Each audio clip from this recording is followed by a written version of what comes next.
Yeah. So Dan hasn't been to Easton in what, 10 years?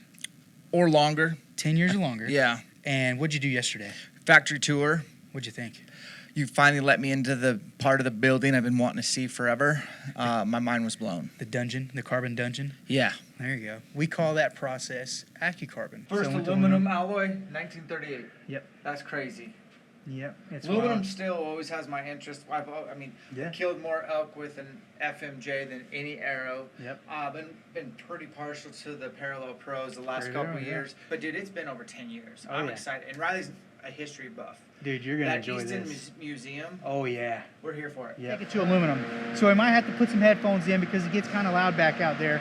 But you'll be able to hear me talking about our process and how the aluminum's made, how it starts in a coil, gets to a tube, and either makes its way inside of an X10 Parallel Pro or it stays in aluminum shaft. So yeah, we'll go there. But this is how it all starts out. So we're going to take one of these steel or one of these aluminum coils, and we're going to put it on this guy. So you can see it's going to get put on this, and the next thing it's going to do is get fed through these little rollers. So after it's fed on this hopper, it's going to roll through here, and what we're going to do, they're just doing some maintenance on it. This is just all getting basically put into a tube. It's going to get rolled into like a burrito, you could say. The next step into that is we're forming it, and it's getting its uniformity, its stiffness it needs without a seam through a process that we have over here. And then it's going to get kicked into this big blue box, and it's going to get cut. And the chopping is about every 8 seconds, or actually it's about every second we get a 6-foot pole, as you can see right here. Coil of aluminum. Yep. And then you burrito it. We're basically passing it down, and we're folding it and welding it without a seam. No seam. No seam. No Okay. seam. Very proprietary in how we built that Yeah, welder. we're not going to show you guys that. Can't but do it that. happened. That's the secret sauce. That's Secret the secret sauce. sauce. Next, we're going to go in here. So you can see these stacks of aluminum that we just made, these tubes, they're going to get ready to go in these ovens. And these ovens are annealment ovens. So we're going to play around with how soft we can make it and malleable. Whenever they go through there, they're going to come through here. So they're going to, after the annealment, they're going to go in these different tanks. So we got an acid bath. Yeah, we got an acid bath, like a hot water bath. All this does is cleanse it. Like a hot tub? Like a hot tub. Can I jump in there real Yep. quick? Yep. No problem. No skin irritation. Oh yeah, I wouldn't put your hand in there. Not a good place to wash your hands. They'll be clean, that's for sure. After that, you're seeing a process right here. They're getting taken out. They're gonna get ready to go in this tank. The tank's actually closed right now. They'll lift that up. What that is molten salt. And what that's gonna do is lock in those properties, those chemical properties that we got for the manufacturing process. It's gonna allow it to age the aluminum, make it harder essentially. So what we're doing here is cleansing these. We're gonna get them ready for a next draw cycle.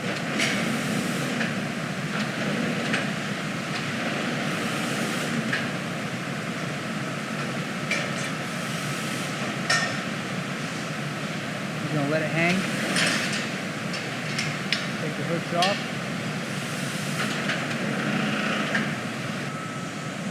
Several hundred degrees, molten salt designed to age the aluminum, get it to the actual property we need it to for the next stage. Let's see what happens here. So there's the iterative process of annealing, cleaning, swaging, and drawing the tube down. And basically what it does is laps. They go through a different number through this process, and then the salt pot, which you just saw, is basically heat treating. That's what's happening all through here.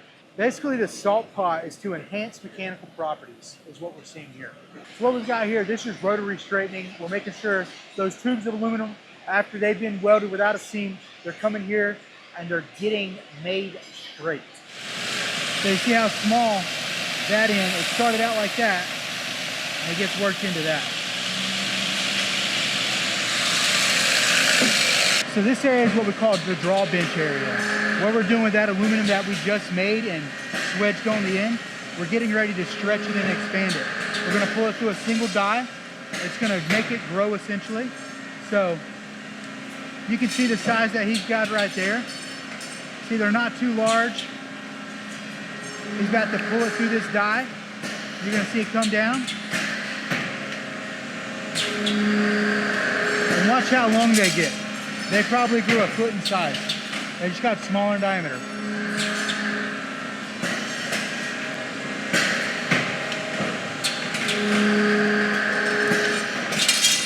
So you can see they just get filled up down in the bottom.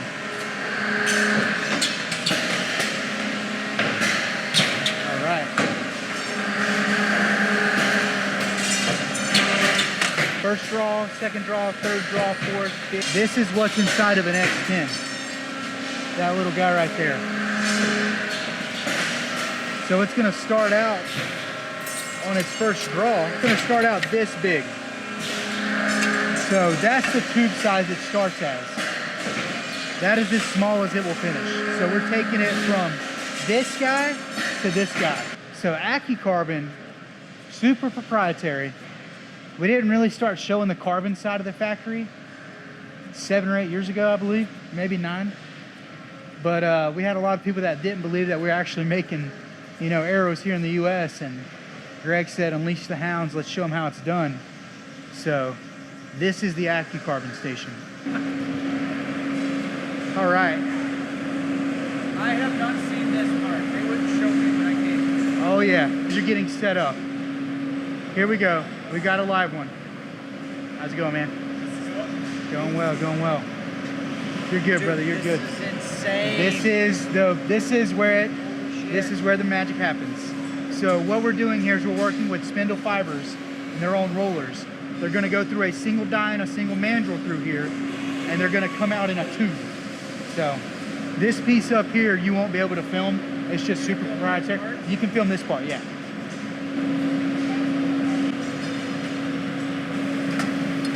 We're just putting them in a good, better, best. We're getting laser engraved work orders on there. You can see it firing.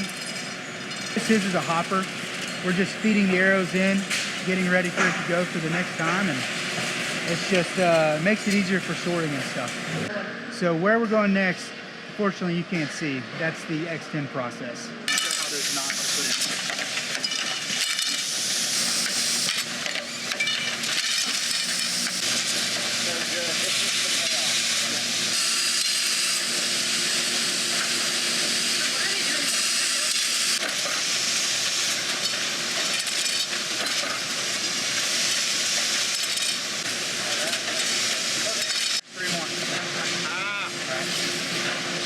This might be the one, Adeline, that I shoot a big bull with. Yeah.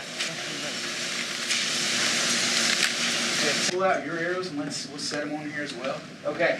And we have content with Dan. We'll wrap for free. Yeah. For lunch. So we're just gonna do one conversation, and you're gonna cover. I'm just all gonna this run stuff? through it all, man, and kind of dive. You'll be able to easily split it up with kind of how I transition from one question to the next one.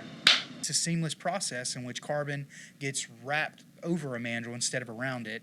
It creates, you know, a very uniform stiffness in an arrow. The coolest part is the part we wanted to film. Yeah. That you did not let us. But Yeah. I'm here to tell you, I can verify one of the coolest things I've ever seen.